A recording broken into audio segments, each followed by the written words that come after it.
Wagons are cool. In a parking lot full of crossover SUVs, wagons simply stand out, which is why the latest addition to the Buick lineup is that much more interesting.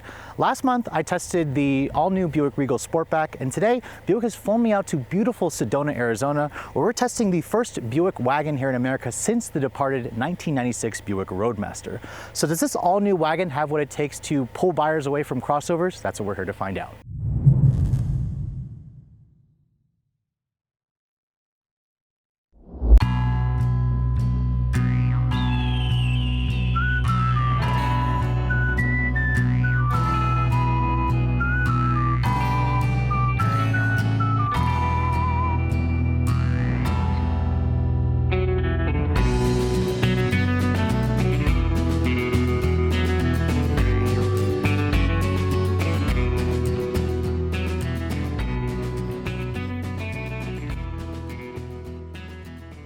So when I tested the all-new Sportback last month, I came away super surprised by that car. It was a really pleasant car to drive. However, when I saw the all-new TourX, this is basically the model that a lot of enthusiasts have been waiting for Buick to bring.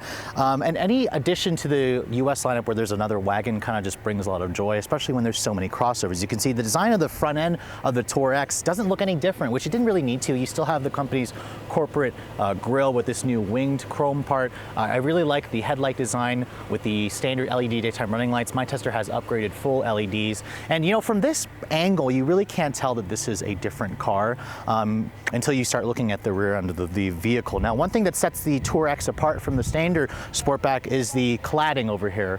You have this really nice black cladding that shows off these really different wheels that are super attractive, and Buick didn't actually change the ground clearance too much. They said they added about a quarter inch, 3/4 of an inch more ground clearance, which they wanted to preserve kind of the car-like driving dynamics of this car. I kind of wish they gave it a little more ground clearance, but they also wanted to preserve a car-like driving dynamics, and you also have easy access to the actual roof if you plan to put stuff up there. Now, in terms of the size, this is about 4 inches longer than the Sportback, which this makes it one of the larger wagons in the segment. Overall length is about 196 inches long. If you guys are keeping score, a Subaru Outback, which is the top seller, is about 7 inches shorter, and compared to the new Mercedes-Benz E-Class and Volvo V90, this is 2 inches longer in the overall length. And you see it all here in the butt, where the rear overhang is a lot longer versus the Sportback. But this is the best looking angle of the new TourX. I really love the cleanly designed rear end. I also really like the chrome that kind of extends here from the roof down to the actual taillight that kind of goes into the taillight. I think it's a really clever design element. I see a lot of Audi, I see a lot of Mazda, and maybe even some old TSX Sport Wagon in the design, aside from the fact that this is with standard all-wheel drive. Now, because the TourX is so big, it has so much cargo space, and Buick touts up the fact that this has more rear trunk space than something like a 3-row crossover like an Infiniti QX60. You're looking at around 35 cubic feet of space with the seats up, and then you fold down those seats, you get about 73.5, which is a little bit more than what you get in a Subaru Outback, and about 10 cubic feet more than what you get in a small SUV like a Honda CR-V or Acura RDX. So overall, I think Buick has done a really good job with the practicality and the looks of this new TourX. Just like the standard Sportback, the TourX does come standard with the company's smart key access system with push button start. Remote start's also included, even on the base trim, which is nice. To activate it, just push the lock button and then push and hold this button here, and the engine will start right back up for you. If you want to shut this off, just push and hold the arrow button again, and that will shut off the engine for you. Now, like every other push button start system, all you have to do is keep the key fob on you. There's a button here on the door handle. Just touch this button. That locks or unlocks the door. There's no sensor on the back of the handle. Right now the door is unlocked. Now, looking at the inside of this particular one, I'm really happy to show you guys the light color interior. The black interior definitely is a little too dark for my taste. This is the only other interior color option that Buick offers on the Regal right now. I would like to see them offer a red, possibly a brown leather. The GS has its own unique sport seats, but these seats, you can see, they're really comfortable. They're leather buckets because this particular one is the Essence trim. And overall, it makes a really positive first impression, although some of the materials in here are too reminiscent of a Chevy product, which I think Buick needs to work on differentiating. Now, stepping inside the new TourX, it doesn't really have too much of a higher ride height versus the Sportback. I mean, I do feel like I'm sitting in a car, but it's not that SUV step in height. You only have just 0.75 inches of ground clearance, so there's not really much more versus the standard model. Now, when you shut the door, The door sounds nice and solid. This is, a newer platform, or an all-new platform, of course. Now, to start the vehicle up, all you have to do is keep the key fob inside the vehicle, put your foot on the brake, and then push this button here to fire up the engine. Now you can see the gauges, they haven't changed at all from the Sportback model. I kind of wish that Buick did some more to differentiate the gauges. These are just too similar to what I've seen in a Malibu and a Chevy Equinox, a Chevy Cruze. You have this LCD helper screen down there, but an all LCD display would have been nice. You have the upgraded 8-inch IntelliLink head unit here with Android Auto, with Apple CarPlay. I'm not going to go too much in depth with this because I've shown you guys the Sportback. It does have, you can see, embedded GPS if you guys want to get this option, or you can use the Apple Maps with the CarPlay or Android Auto. It's a decent head unit. The resolution's good. It's really quick. All your different head sources are there. Now, let's talk a little about the materials, because Buick is supposed to be attainable luxury, and you have pretty much class competitive materials. There's some faux stitching on the dashboard here. It's soft touch. Everything is soft touch here. It's also soft touch here, although I don't really particularly care for the rubberized finish.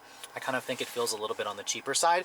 I like the shiny chrome aluminum trim pieces with the piano black. There's some faux wood grain as well. On the door panels over here, it is soft touch, which is nice.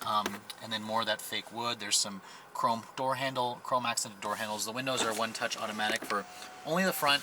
The rears are not automatic like the front windows are. Now, the steering wheel, I'm actually a really big fan of the steering wheel. The stitching is nice. The rim itself feels good. I wish there were paddles, and then I believe the GS model will give you a flat bottom steering wheel design. So this is a pretty nice comfort-oriented steering wheel.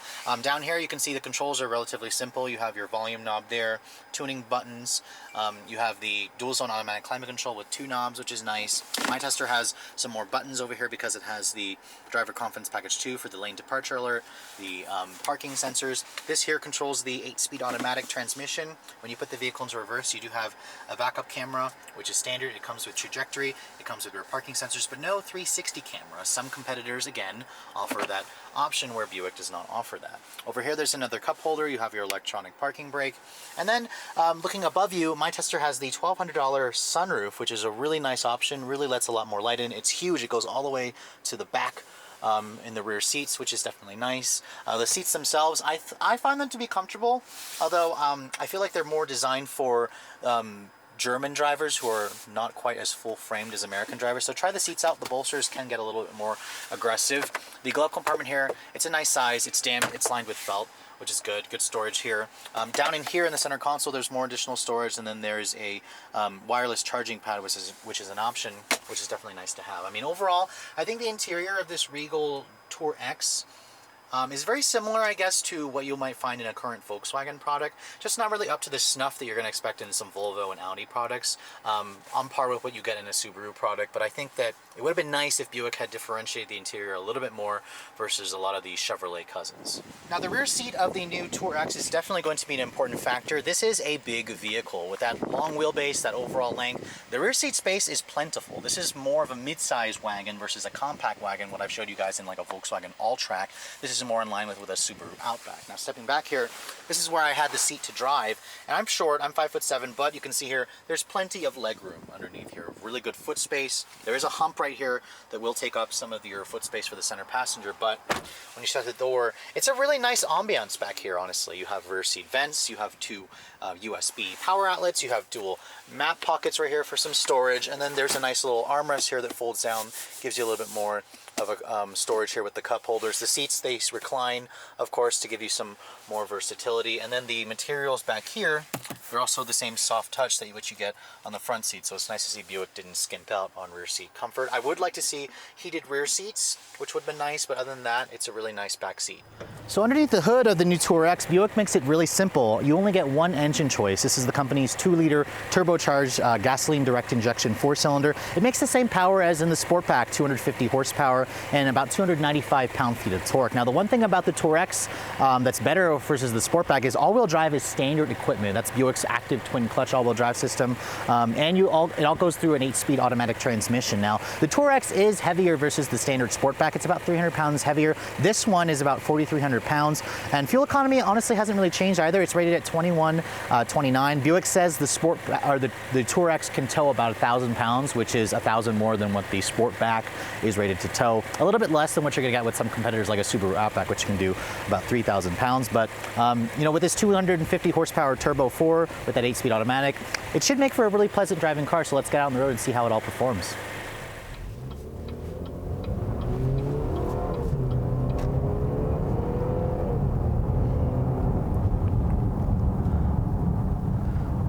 So with the overall length increased by 4 inches over the Sportback and ground clearance at around 6.5 inches, which is a tick under an inch more than the Sportback, you're probably wondering, how does the new TourX drive? Well, I'm happy to report that it drives just like the Sportback. It's super car-like. It's really refined, really sporty, and honestly, sitting in the driver's seat here, I don't really feel the extra ground clearance, which is kind of a good thing, kind of a bad thing, because if you're expecting this to kind of feel like an Outback, the last Outback I drove felt considerably higher, but it also felt more like a boat. This to me feels like a sporty car. And it's funny because here in Sedona, Arizona, I see a ton of Subaru and Jeeps out here. So the Regal TourX gets its own fair share of looks because it's very different. But you know, with an additional 400 pounds, this 2-liter turbo 4 definitely has its work cut out for it. It feels peppy most of the time, especially when you're first kind of just getting on the gas. It has plenty of torque. I mean, 295 foot-pounds of torque. That's more torque than what you get in the A4 all-road. It's pretty close to what you get in like the Volvo V90 T6. More torque than what you get in the Volvo V60. But let's try a quick acceleration run here from a stop. And this, remember, comes standard with all-wheel drive with the start-stop, which is really seamless. You can't shut it off, so it's good that it's seamless. A little lag there, but good torque. The 8-speed auto has really quick shifts. It's short shifts. It shifts at around 6,200 RPM, but it feels like the wagon gets to 60, and I want to say 7.5 seconds. It feels about a half second slower than the Sportback. I mean, it's got an additional 300 pounds of weight, but really the handling and the steering and the ride of this car. I mean, Buick is very, very much, you know, proud of their quiet tuning technology, but there's like foam-filled tires, which my Tester doesn't have because it's an early production model, but it's got a really smooth ride. It's got great visibility. It's got really good steering.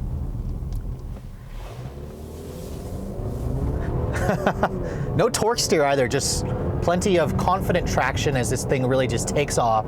The engine itself doesn't make the most pleasant noises. I mean, it sounds like a Turbo 4. It's not going to be, you know, making all those burbly noises like some Turbo 4s. The transmission, I do find the 8-speed is good most of the times, but when you want to drive aggressively, I wish it had a sport mode.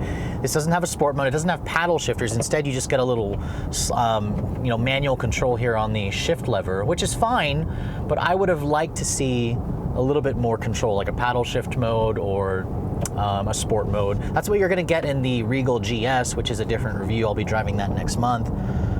But overall, the seats, I find them to be mostly comfortable, although the bolstering is a little bit more aggressive.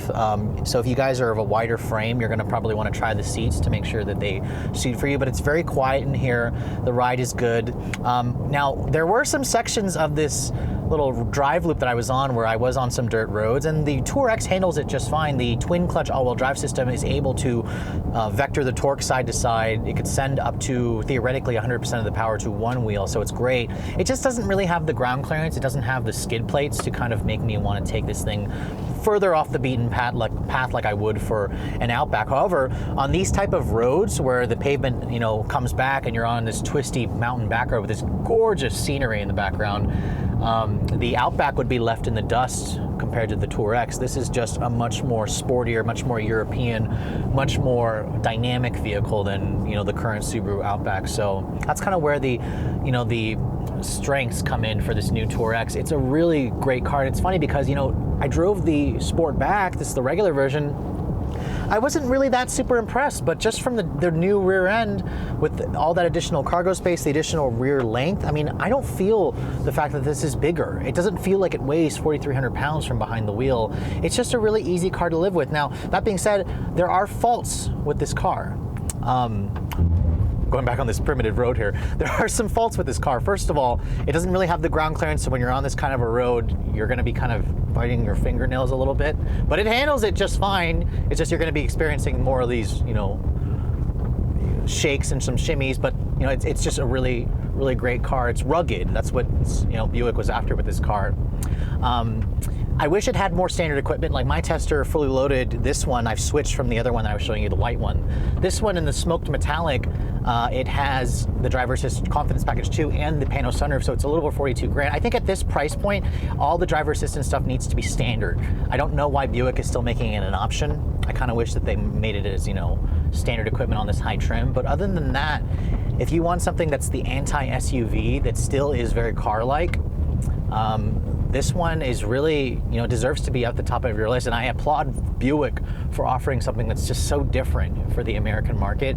And it to me, if you guys are looking to replace something like an Acura TSX Sport Wagon, which was never offered with all-wheel drive, which definitely feels more underpowered than this with this turbo engine, it could be a really nice, interesting proposition. I kind of think Buick should consider offering this car as a GS version with the wagon configuration, with the, you know, the V6 with a more snarly exhaust. And I think that could be a really fun proposition, something like a cheaper Volvo Polestar V70 competitor.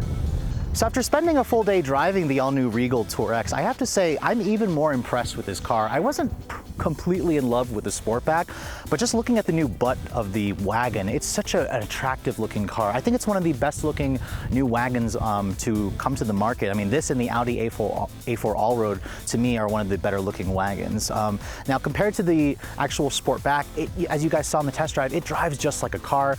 The turbo engine doesn't feel like it's taxed. It's got a smooth 8-speed automatic. It's got a roomy interior aside from a few cheap bits here and there. And then I kind of hope GM will eventually kind of bump up the tech, especially when you look at the dash and the instrument panel.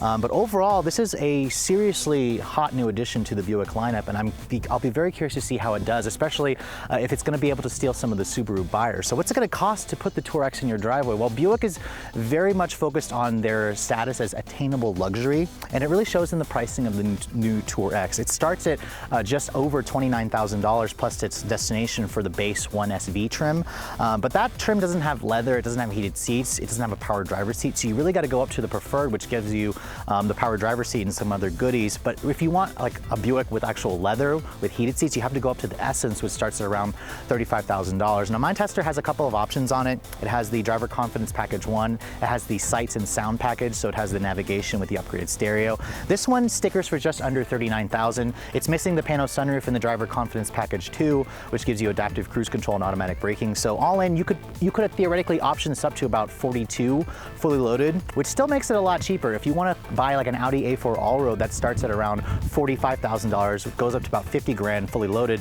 A Subaru Outback starts at around 26,000, goes up to about 39 fully loaded, which most people buy the 4-cylinder, but I will argue that the Turbo 4 in this and the 8-speed auto is far superior than the last 4-cylinder CVT Outback that I drove. You really got to go for the horizontal 6, which starts in the mid-30s, just kind of like where this car is. So with all that said, I think if you guys are looking for an alternative to all those crossovers that you see on the market, the TourX should definitely be on the top of your list. Just know that if you want it to actually feel more like a luxury car, you may want to step up to the Essence trim, which is going to cost you at least the mid-30,000s, but it's still a great value, and it's a great addition to the Buick lineup, and I really hope to see a lot of new customers going to the Buick brand. But anyways, I hope you guys have enjoyed my overview of this all-new 2018 Buick Regal TourX. If you're also looking to see the latest cars I'm testing, make sure you follow me on Instagram at Redline_reviews, like us on Facebook, and as always guys, keep subscribed to the Redline Reviews YouTube channel for all the latest videos. Thanks so much for watching. I'll catch you all in the next review.